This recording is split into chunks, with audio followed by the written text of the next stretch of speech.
So we were working with the city of Richmond to sort of develop programs that would inspire African American kids. And we were taking all of our stuff and doing it in one of the roughest public housing projects in the Bay Area. I'm Jim Hollis. I'm the Executive Director of the Calculus Roundtable. We're a nonprofit organization dedicated to increasing math and science skills for students, particularly students of color. They had like a community center right in the middle of this public housing project. When we walked into the community center, there was somebody had just gotten stabbed, or there was blood on the ground with yellow tape, and the police car was still there. And on the other side, there were a line of kids waiting to get in to the community center. Because this was like, they were like, hey, we heard you guys were coming, this should be cool. Like, that was so their world that that was not, to us it was like totally shocking. But these kids who were standing right next to this were also in single file line waiting to get in to the community center. And something about that image just really sort of, first of all, struck me. So we were doing projects in this community center. Most of the kids were third grade and below. The oldest girl was a Latina girl.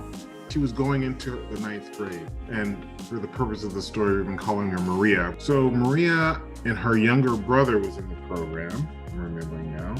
And so I don't know if that kept her around in the program, but we always think that when kids come in with other kids, that's when they stay more in the program. But she was helping out, and she was a very good helper, and she was practicing her leadership skills, and you could tell she really liked science, and she really liked being there. And one day, some other ninth graders came, boys. Literally, the day they came in, she turned to me and she said, "This program is stupid. I don't like doing this anymore." And I just saw her attitude completely change with that level of peer pressure that was brought into the room. If anyone was influenced by peer pressure so easily, what would happen if they had that peer pressure removed? How far would they excel without that pressure? And it was that concept that helped us to develop the Girls Math Club.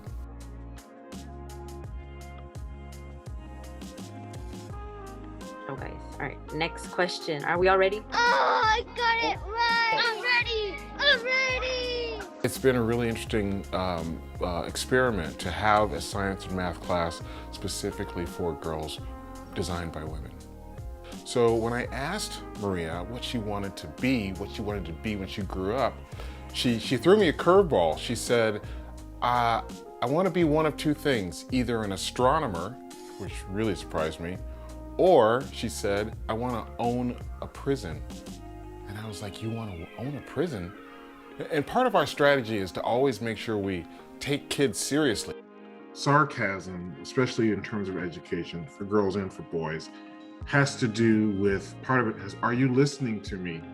Am I being heard? But if you take it seriously, they do one of two things. They're like, no, I was just kidding. I can be serious too. I'm just kidding. Or they're like, wow, you really listened to what I said. I tried to combine the two. I said, why don't we think about making a prison on Mars? What would that be like? And once she saw that I was taking her seriously and I took her idea and sort of built on it, she got more serious about her request. And she said, well, maybe owning a prison really doesn't have to be a prison. Maybe it's a living community or a school. So I felt that she was engaged, and we went through all of the science and space activities we had, all of the construction and engineering activities, and I just sort of let her go. And she picked this and she picked that, and she ended up building a program that she was happy with. That program is called Space Camp, and she designed it, and it's a bunch of activities that we do from NASA, from the Jet Propulsion Lab, from MIT, and we do simulations about space and space exploration. My name is Novi Beck and I'm 14 years old. One large aspiration or end goal that I do want to achieve is to bioengineer a plant that will be able to survive on Mars or the moon once we start that Mars exploration. Of course, I'll need some terrain samples, so it may take a little while, but that is one major goal.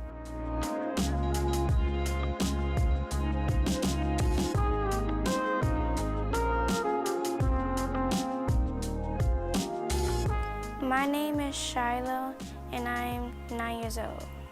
When I grow up, I want to blow things up.